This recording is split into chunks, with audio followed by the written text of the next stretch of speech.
Um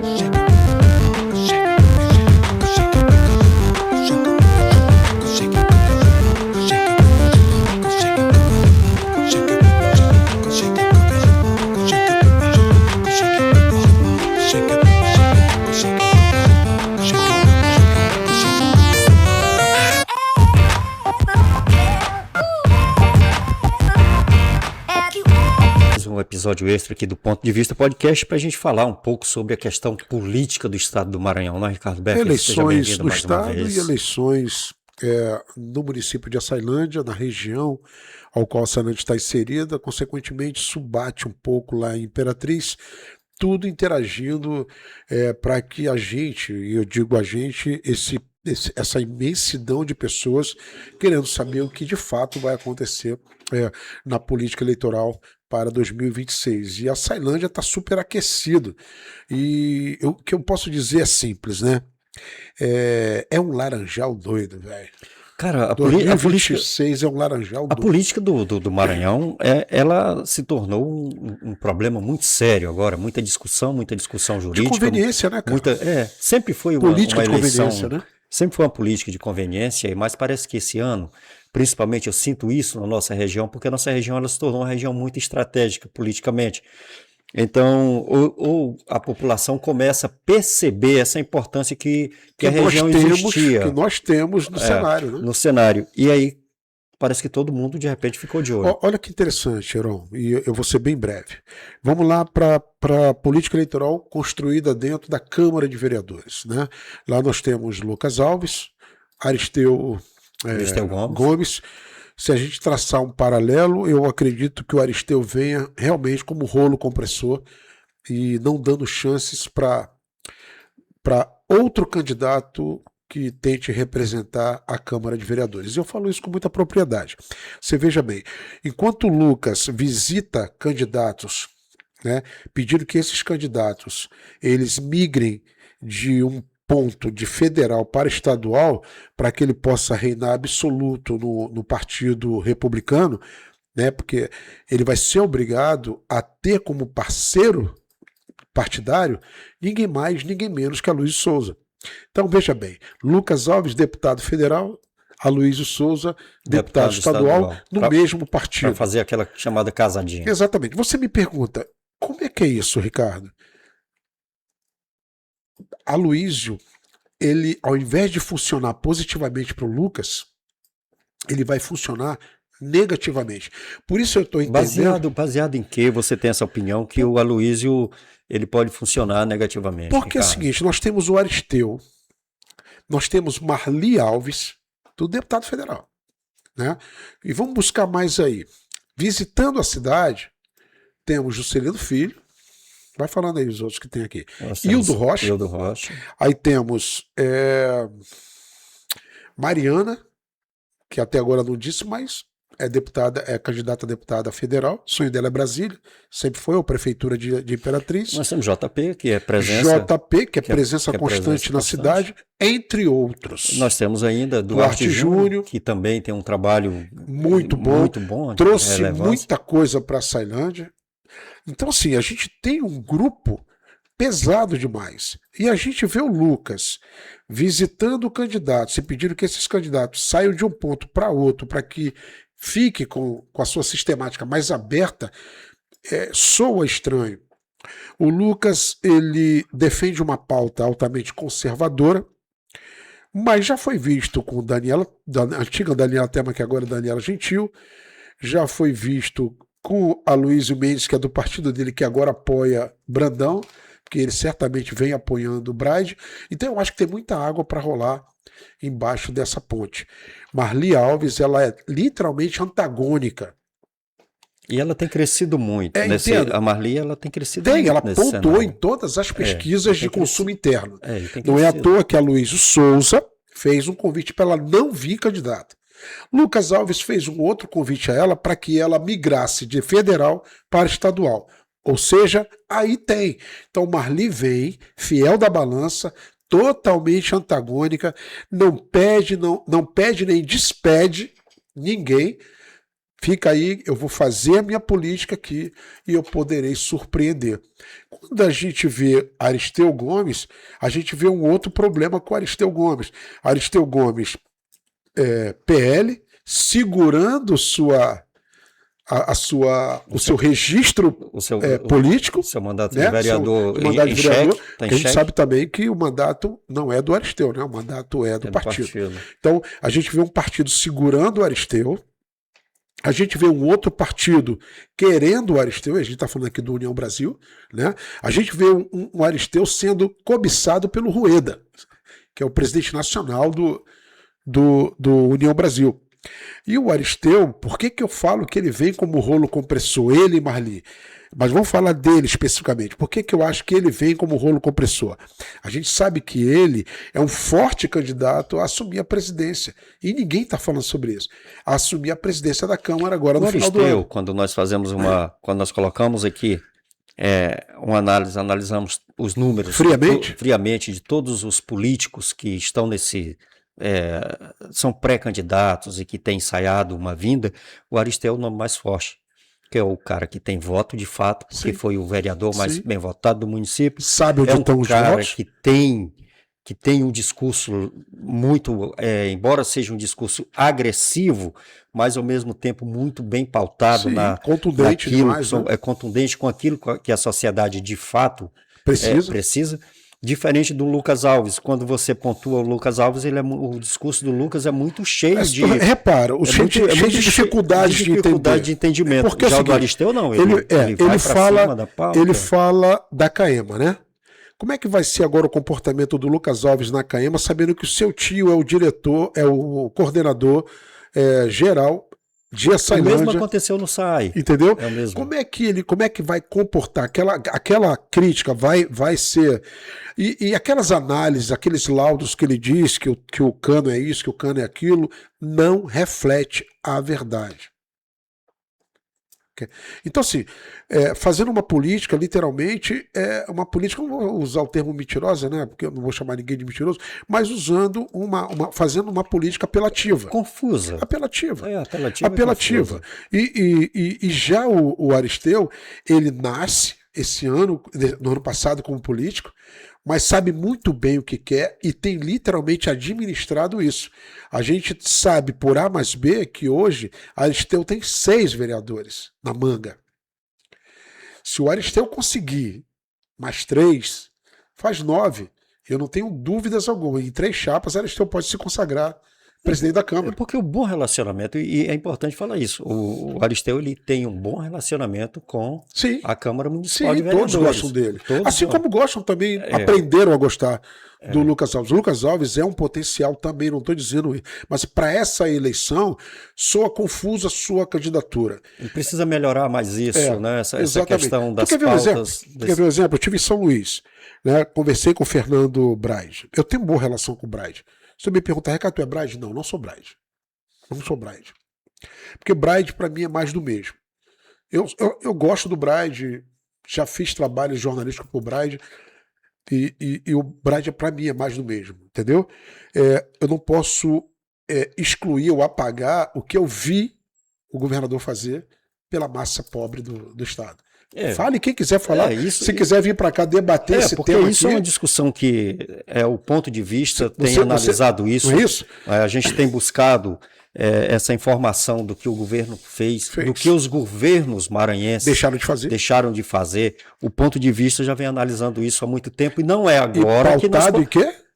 Em fundamentação. Em fundamentação. Não é agora que nós vamos partir para o período eleitoral e que nós vamos esquecer tudo isso, vamos mudar o discurso e pegar um discurso aí totalmente confuso. Eu acho que isso aí é uma realidade. O governo do estado do Maranhão, o Carlos Brandão, merece ser respeitado por tudo que ele vem desenvolvendo. Pegou a riqueza do estado e fez o quê? Entregou de verdade. Porque o maranhense ele nunca tinha sentido isso. E quando você faz uma coisa como essa, aí dizem que você quer formatar uma nova oligarquia. Ele já era oligarquia.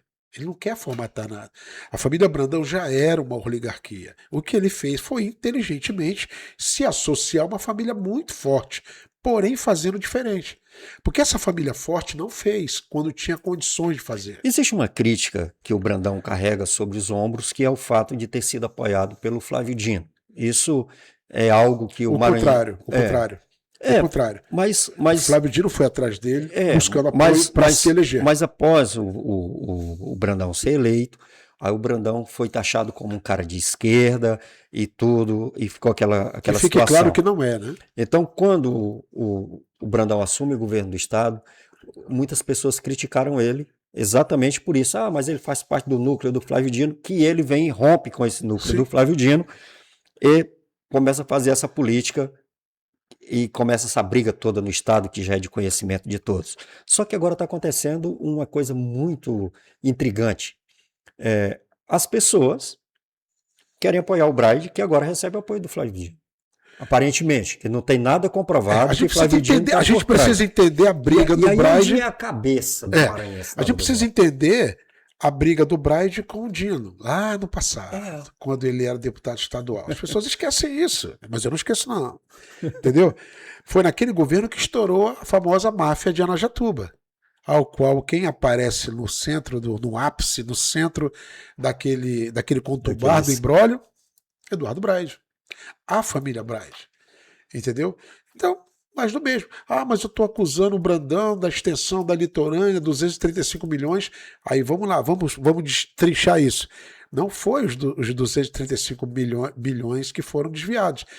Não foi. Foi simplesmente 10 itens de um serviço dentro desse imenso trabalho que está sendo feito. Porque, inclusive, são duas etapas. Exatamente. É preciso entender que são duas planilha, etapas. cara, te acredite. Essa planilha é 168 mil reais o total de disfunção de valor. Daquilo que foge, que estava orçado, por exemplo, em R$1 e passou a ser 168. Por exemplo, estou usando como exemplo. Vamos especificar aqui que estava precisando lá de 10 metros de fita. Exatamente. Aí cobrou-se um ágio para aquele, porque não era 10 mil, foi medido de maneira errada.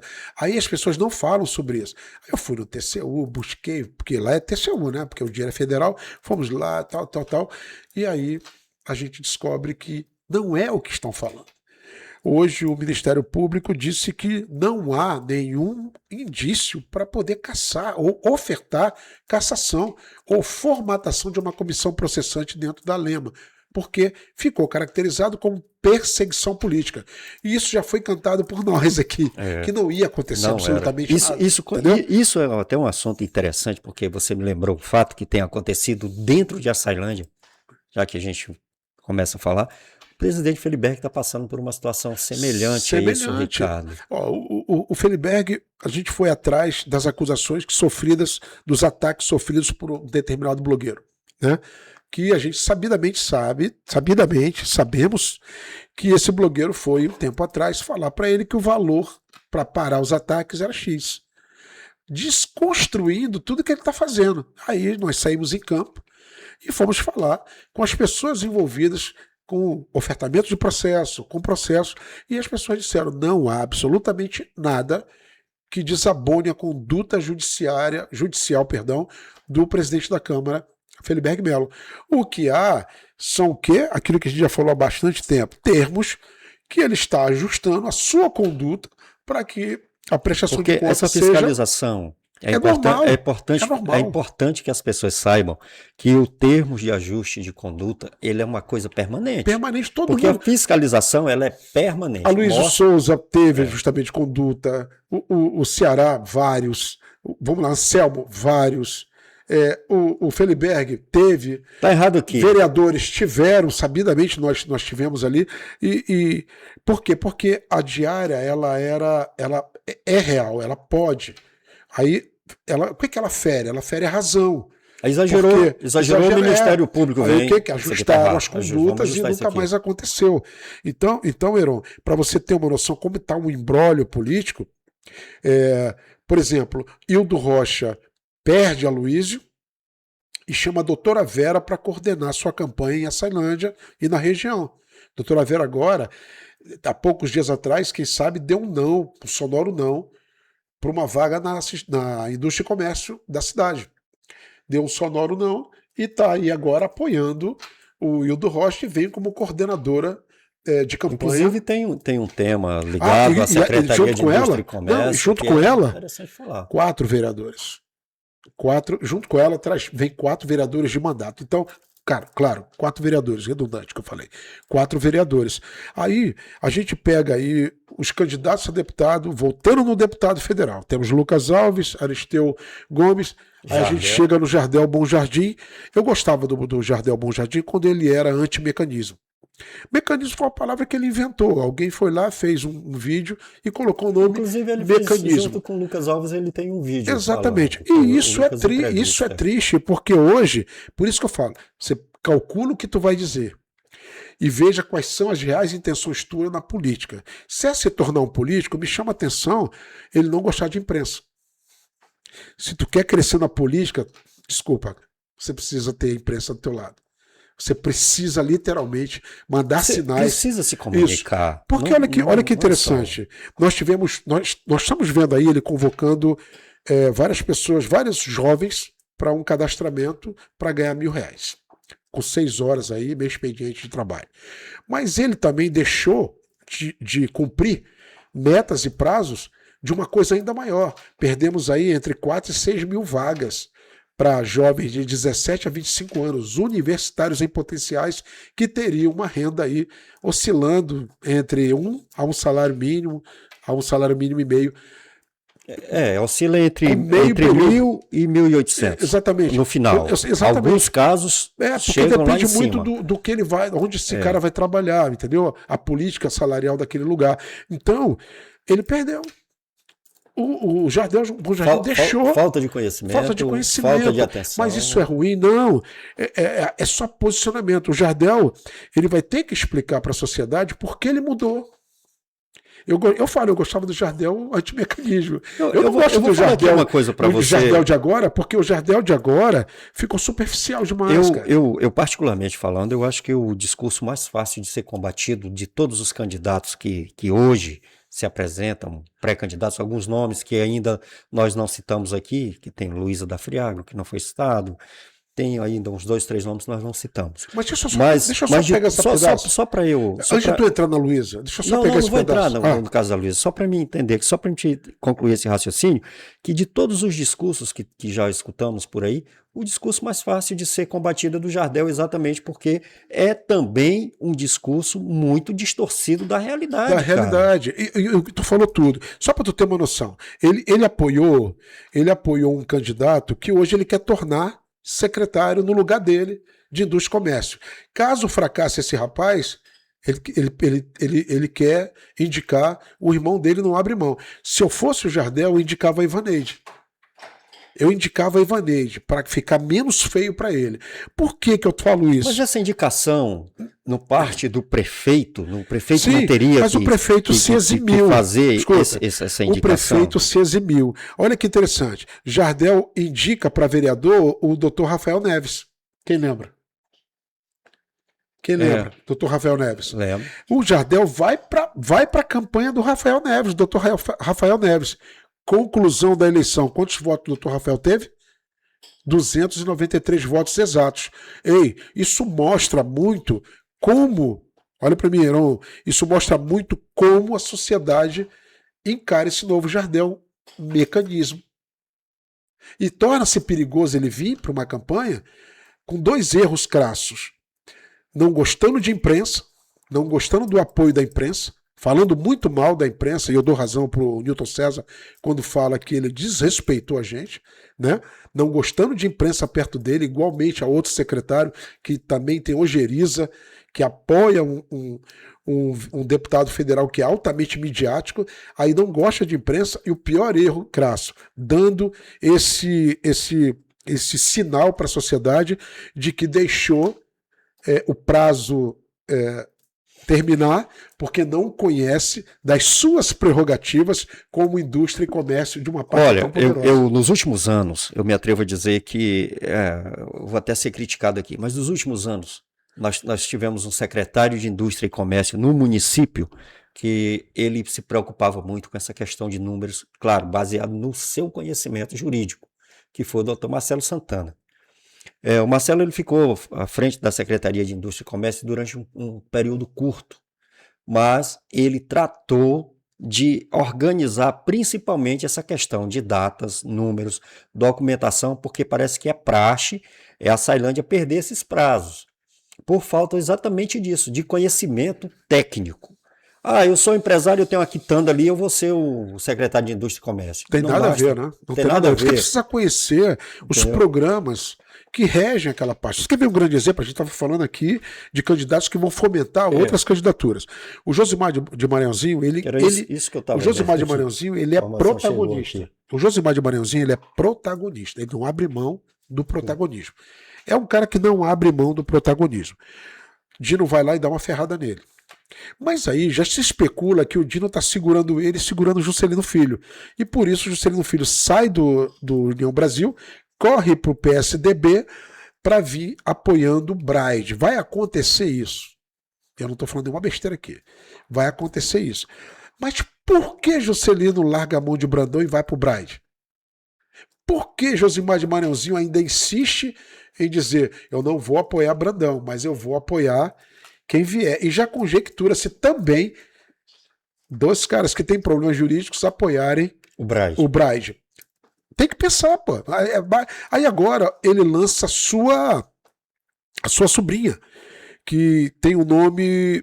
Deixa eu ver aqui, que eu fiz a Fabiana Vilar.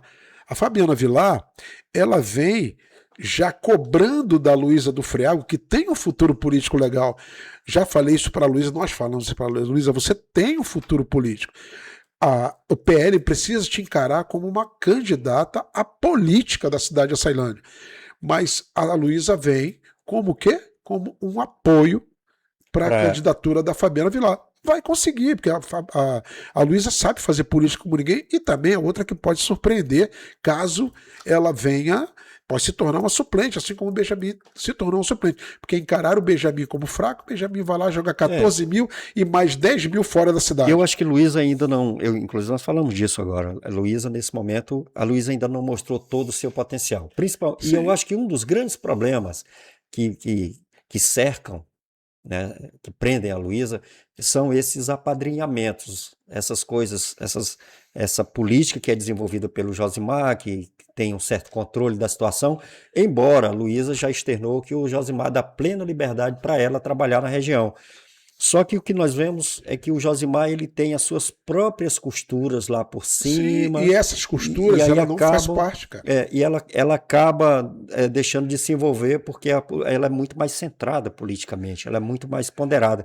E eu acho que isso tem impedido que a Luísa ela desenvolva mais o seu potencial. Não, eu não tenho dúvidas. Uma outra coisa interessante é que a Luísa, ela, com essa candidatura, ela solta a coordenação da campanha do Ulisses Júnior, né, que é o Ulisses Gonçalves Júnior, né, e vai para as quebradas. E na última pesquisa popular, estou falando aqui de pesquisa popular, que foi solta bem aqui no negócio da imprensa, eu estou procurando ela aqui, eu acho que eu estou longe dela, mas eu vou... o Ulisses aparece com uma boa margem de distância em nível percentual do Aloysio, entendeu? Mas isso aqui é uma pesquisa popular midiática, de mídia social. Que são as enquetes, as famosas enquetes que não é oficial, porém mas... elas medem um cenário. Elas dão um tom. Elas dão um tom de um cenário. Isso aqui não foi manipulado, isso aqui foi jogado na rede social e as pessoas manifestaram a sua escolha. É aí que mora o perigo. Por que eu estou dizendo isso? Porque Aloysio, preocupado com algumas candidaturas, né, Aloysio faz um convite para Marli Alves não vir mais como deputada federal e partir para o apoio. Isso diz muito como é que o cenário mostra a Marli Alves para essas eleições. É isso, e eu não estou falando aqui nenhuma besteira. Aí tem um garoto de 21 anos que quer, ele externou isso, você sabe disso. Ele não externou, não foi coisa da cabeça do pai, da cabeça do tio, Paulo Lira, ou da cabeça do avô, o seu Idemar Gonçalves. Foi externado por ele. Eu quero ser deputado. E essa vontade, ela pode literalmente sobrepor muitos figurões da política que acham que já estão eleitos. Marli atrapalha o sonho político de alguns, que esse sonho está além da sua capacidade hoje política dentro do cenário que está se apresentando. Marli permanece ali, eu vou fazer, porque construiu e costurou sozinha, não foi ninguém que foi lá costurar com ela. Pronto, ponto passivo. Então a gente tem hoje muito bem estruturado e muito bem, como é que a gente diz, muito bem posicionado dentro da cidade para federal Aristeu Gomes e Marli Alves. Para deputado estadual, a gente tem Ulisses Júnior e Aloysio Souza. Olha que interessante o desenho. São dois grupos. E né? uma Luísa do Friagro que vem para fazer o nome da Fabiana com grande chance de se tornar uma suplente, porque a Luísa é raçuda e ela não vai ficar só naquela de fazer voto, ela vai compor, vai ajudar a construir um quociente interessante dentro do Estado para o PL, mas também com grande possibilidade de surpreender. Então esse aí, Heron, é o cenário que está sendo costurado. Aqui dentro da nossa região. Dentro da nossa região. E o Estado? Você acha que com essa manifestação aqui, para a gente encerrar, com essa manifestação da PGR, você acha que finalmente nós vamos ter um pouco de paz? Ainda não. Quando se trata... Ainda não, porque a gente tem Felipe Camarão sendo triturado. Olha que interessante. Tá Felipe Camarão sendo triturado. Esse cara tá sangrando. O PT não abre mão dos seus 80% de protagonismo dentro da política eleitoral do estado do Maranhão. Olha o perigo, cara. Ele está aqui sozinho, porque está ali, porque tem um representante chamado Felipe Camarão, certo? Que conduziu muito errado a sua vida política. Bateu de frente com o sistema que estava sendo construído e que agora está muito grande e muito poderoso. Então, se eu fosse dar um diagnóstico do resultado das eleições, eu vou ser breve e curto e grosso. Orleans vai ser o prefeito. Assim como eu disse, o governador, Orleans vai ser o governador. Como eu disse que o tio não iria ser afastado, o Carlos Brandão. A justiça começa a entender que para tirar um processo daqui para levar para Brasília é algo dispendioso, trabalhoso e quase que impossível pela perspectiva jurídica. Brandão reina absoluto. Possivelmente teremos aí um Felipe Camarão entregando os pontos. Brandão ainda está em tempo de sair para senador ou irá conduzir até a consagração do seu sobrinho. Braide ainda não recebeu da opinião e poderá começar amanhã a gente acordar e já começar a ter pontos que possam mostrar para a sociedade do interior do estado quem de fato é Eduardo Braide. Porque eu conheço, tu conhece, mas tem muita gente que acha que ele é um Collor de Mello. Lembra do Collor de Mello? Caçador de Marajás? Que na verdade não era caçador de Marajás, altamente corrupto, bipolar e se mostrou um cara literalmente danoso à sociedade brasileira. O Braide é um excelente maquiador, politicamente falando. São Luís está bonita, mas São Luís pode a qualquer momento vir a pique. Mas é importante falar que São Luís não tem apenas também só obras da prefeitura. Recursos. Tem o Estado está chegando. Lá dentro. O Estado está chegando. Outra coisa junto. que é uma cobrança muito latente em São Luís, em cima do Braide, é porque o Braide ele desenvolveu muitas políticas estruturais, mas políticas públicas dentro da capital, elas zeraram. Não tem política para jovem, não tem política para as mulheres, nada daquilo acontece hoje na capital, e isso é uma cobrança muito forte, porque como é que nós vamos sair de um governador que tem uma grande quantidade de políticas públicas voltadas para o povo, de fato, como você fala, que o governo distribui a riqueza do maranhense com o próprio maranhense, mas nós podemos arriscar eleger um governador que está se lixando para políticas públicas. Como é que tu desconstrói isso? Que pode, agora, após ser cobrado, de repente ensaiar. Mas é algo que não está no seu DNA. Como é que tu desconstrói isso? Então, como é que tu desconstrói todo um trabalho que o Brandão fez? O Brandão entra no primeiro ano de governo, catando milho, lembra disso?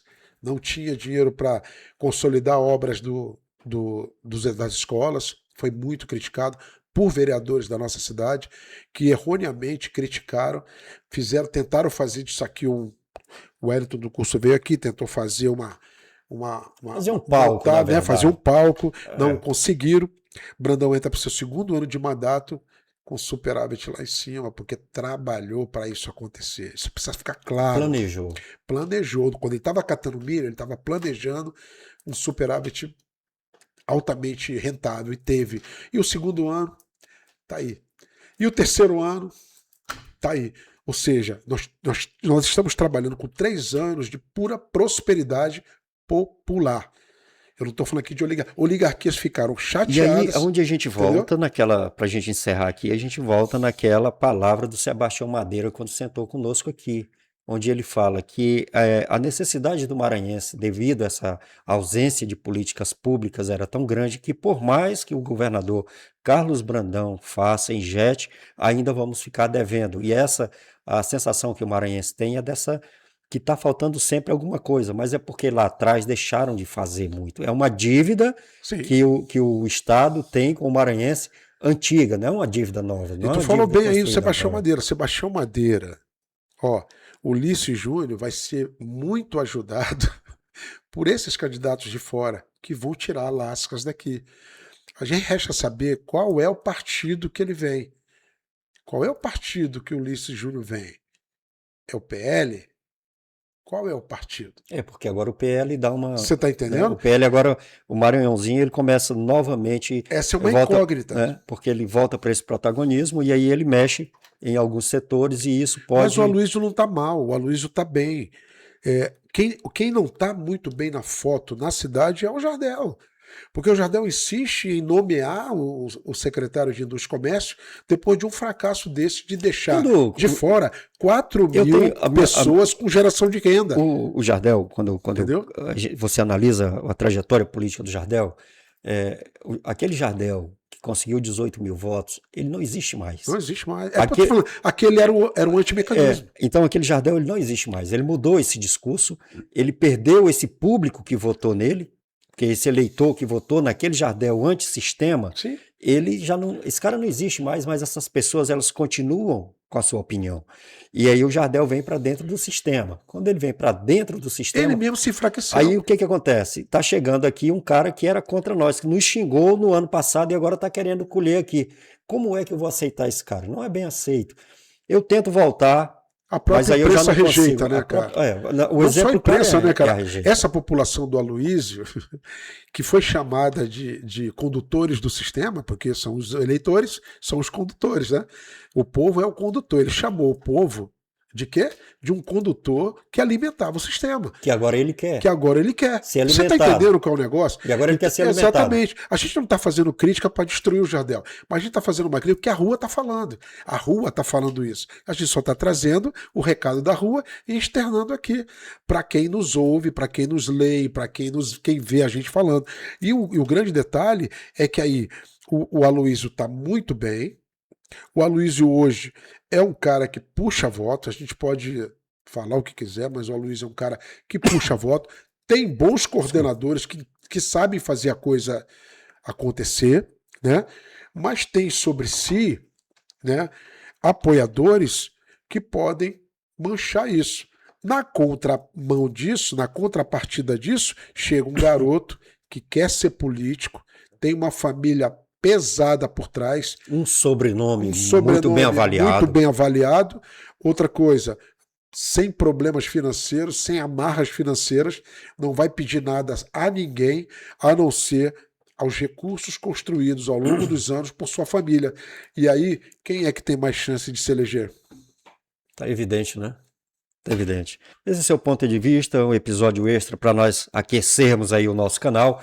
Vou pedir para você mais uma vez, se inscreve no canal, aciona o sininho para você não perder nenhum episódio dessa nova temporada que está muito legal. Até o próximo episódio. Um abraço. Obrigado.